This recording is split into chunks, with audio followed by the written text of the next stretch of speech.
Some important dates पढ़ते हैं। 1918 और 19 में बाबा रामचंद्र उत्तर प्रदेश के किसानों को इकट्ठा करते हैं। अप्रैल 1919 में रॉलेट एक्ट के खिलाफ गांधीवादी हड़ताल, जलियांवाला बाग हत्याकांड हुआ था। जनवरी 1921 में नॉन कॉपरेशन और खिलाफत मूवमेंट शुरू हुई। फरवरी 1922 में Chauri Chaura Gandhi ji non cooperation movement वापस ले लेते हैं। मई 1924 में अल्लूरी सीताराम राजू की गिरफ्तारी, 2 साल से चल रहा हथियारबंद आदिवासी स्ट्रगल खत्म हो गया। दिसंबर 1929 में लाहौर सेशन में कांग्रेस पूर्ण स्वराज की मांग को स्वीकार कर लेती है। 1930 में अंबेडकर दलित क्लास एसोसिएशन की स्थापना करते हैं। मार्च 1930 में गांधी जी दांडी में सॉल्ट लॉ का उल्लंघन करके सिविल डिसोबीडियंस मूवमेंट को शुरू करते हैं।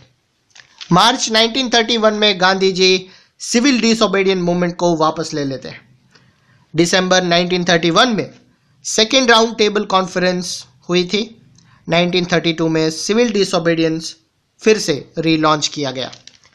सिविल डिसोबीडियंस मूवमेंट में औरतों ने बड़े पैमाने पर हिस्सा लिया था। गांधी जी के सॉल्ट मार्च के दौरान हजारों औरतों ने उनकी बात सुनने के लिए घर से बाहर आ जाती थी। उन्होंने जुलूसों में हिस्सा लिया, नमक बनाया, फॉरेन क्लॉथ और शराब की दुकानों की पिकेटिंग की। बहुत सारी महिलाओं वो जेल में भी गई। अर्बन एरियाज में ज़्यादातर हाई कास्ट फैमिलीज की औरतें एक्टिव थी, जबकि रूरल एरियाज में रिच पीजेंट हाउस होल्ड की महिलाएं इस आंदोलन में हिस्सा ले रही थी। गांधी जी के आह्वान के बाद औरतों को राष्ट्र की सेवा करना अपना पवित्र कर्तव्य दिखाई देने लगा था। लेकिन सार्वजनिक भूमिका में इस इजाफे का मतलब ये नहीं था कि औरतों की स्थिति में कोई भारी बदलाव आने वाला था। उसमें कोई चेंजेस होने वाला नहीं था। गांधी जी का मानना था कि घर चलाना, चूल्हा चौका संभालना, अच्छी माँ और अच्छी वाइफ के रोल को निभाना ही औरत का असली कर्तव्य है। इसलिए लंबे टाइम तक कांग्रेस में किसी भी इंपॉर्टेंट पोजीशन पर औरतों को जगह देने से हिचकिचा रही थी। कांग्रेस को उनकी सिंबॉलिक प्रेजेंस में ही दिलचस्पी थी। फिगर 9 में आप देख सकते हैं women join nationalist procession. National movement के दौरान बहुत सारी औरतें अपनी जिंदगी में पहली बार अपने घर से निकलकर पब्लिक एरिया में आई थी। इस पिक्चर में आप बच्चों को गोदी में लिए बहुत ज़्यादा उम्र वाली औरतों और मदर्स, माओ को भी जुलूस में देख सकते हैं। 3.3 पढ़ते हैं, the limits of civil disobedience. सभी सोशल ग्रुप स्वराज की एब्स्ट्रैक्ट कॉन्सेप्ट से प्रभावित नहीं थे। ऐसा ही एक ग्रुप नेशन के अनटचेबल्स का था। 1930 के बाद खुद को दलित या ऑप्रेस्ड कहने लगे थे। कांग्रेस ने लंबे टाइम तक दलितों पर ध्यान नहीं दिया, क्योंकि Congress conservative high cast Hindu सनातनी से डरी हुई थी। लेकिन महात्मा गांधी ने ऐलान किया कि छुआछूत को खत्म किए बिना 100 साल तक भी स्वराज की स्थापना नहीं हो सकती। उन्होंने अछूत को हरिजन यानी कि चिल्ड्रन ऑफ गॉड बताया। उन्हें मंदिर, पब्लिक वेल्स, सड़कों और समान अधिकार वाले सत्याग्रह का एक स्टेटस दिलाया। मेला ढोने वाले जो भी थे, वो झोला ढोने वाले, काम को प्रतिष्ठा दिलाने के लिए वो खुद टॉयलेट्स साफ करने लगे। उन्होंने ऊंची जातियों के आह्वान किया और अपना हृदय परिवर्तन करे और अनटचेबिलिटी के जो पाप है वो छोड़ दे।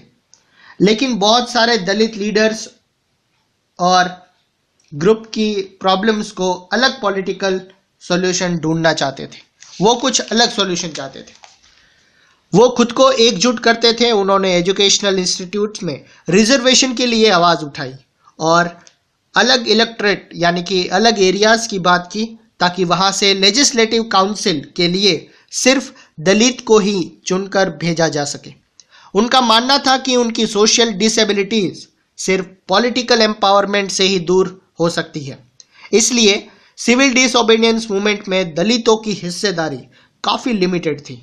महाराष्ट्र और नागपुर रीजन में ये बात खास तौर से दिखाई देती थी, जहां उनके ऑर्गेनाइजेशन काफी स्ट्रांग थे। डॉक्टर अंबेडकर ने 1930 में दलितों को डिप्रेस्ड क्लासेस एसोसिएशन उनका बनाया। दलितों के लिए अलग सेपरेट इलेक्टोरेट निर्वाचन एरियाज के सवाल पर दूसरे राउंड टेबल कॉन्फ्रेंस में महात्मा गांधी के साथ उनका काफी झगड़ा हुआ। जब ब्रिटिश सरकार ने अंबेडकर की मांग मान ली तो Gandhi ji begin a fast unto death, आमरण अनशन पर बैठ गए।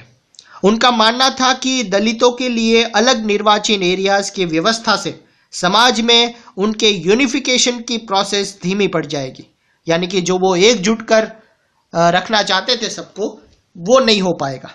आखिरकार अंबेडकर ने गांधी जी की राय मान ली और सितंबर 1932 में पूना पैक्ट पर साइन कर दिए।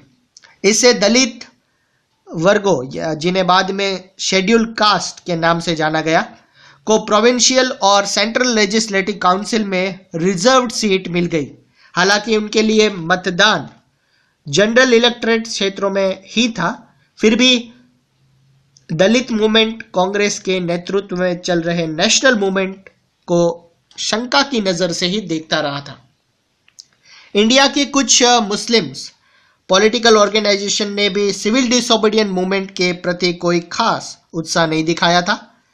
नॉन कॉपरेशन खिलाफत मूवमेंट के शांत पड़ जाने के बाद मुसलमानों का एक बहुत बड़ा सेक्शन कांग्रेस से अलग हुआ महसूस करने लगा था।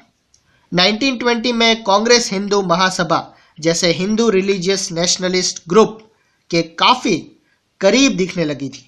जैसे जैसे हिंदू मुसलमानों के बीच रिलेशन खराब होते गए, दोनों कम्युनिटीज उग्र धार्मिक जुलूस निकालने लगे। इससे कई शहरों में हिंदू मुस्लिम कम्युनल क्लैशेस और रियॉट्स यानी कि दंगे भी हुए। हर दंगे के साथ दोनों कम्युनिटीज के बीच फासला यानी कि डिस्टेंस बढ़ता गया। फिगर 10 में आप देख सकते हैं महात्मा गांधी, जवाहरलाल नेहरू और मौलाना आजाद सेवाग्राम आश्रम वर्धा महाराष्ट्र में है। 1935 में ये पिक्चर ली गई है। कांग्रेस और मुस्लिम लीग ने एक बार फिर अलायंस यानी कि गठबंधन की कोशिश की। 1927 में ऐसा लगा कि अब यूनिटी जरूर हो जाएगी। सबसे इंपॉर्टेंट मतभेद डिफरेंसेस फ्यूचर असेंबली में रिप्रेजेंटेशन के सवाल पर थे। मुस्लिम लीग के नेता में से एक मोहम्मद अली जिन्ना का कहना था कि अगर मुसलमानों को सेंट्रल असेंबली में रिजर्व सीट दी जाए और मुस्लिम डोमिनेंट प्रोविंस बंगाल और पंजाब में मुसलमानों को आबादी के अनुपात में रिप्रेजेंटेशन दिया जाए तो वो मुसलमानों के लिए सेपरेट इलेक्ट्रॉन्स की मांग को छोड़ने के लिए तैयार है। रिप्रेजेंटेशन के सवाल पर यह बहस चल रही थी कि 1928 में आयोजित किए गए ऑल पार्टीज कॉन्फ्रेंस में हिंदू महासभा के M.R. जयकर ने इस समझौते के लिए किए जा रहे कोशिशों की खुलेआम निंदा की, जिससे इस मुद्दे के समाधान की सारी पॉसिबिलिटी खत्म हो गई। सभी सिविल डिसोबीडियंस मूवमेंट शुरू हुए और उस समय कम्युनिटी के बीच संदेह और अविश्वास का माहौल बना हुआ था। कांग्रेस से कटे हुए मुसलमानों का बड़ा सेक्शन किसी यूनाइटेड स्ट्रगल के लिए तैयार नहीं था। बहुत सारे मुस्लिम नेता और बुद्धिजीवी इंटेलेक्चुअल इंडिया में माइनॉरिटी के रूप में मुसलमानों की हैसियत को लेकर चिंता कर रहे थे। उनको डर था कि हिंदू मेजॉरिटी के वर्चस्व की स्थिति में माइनॉरिटी की कल्चर एंड आइडेंटिटी खो ही जाएगी।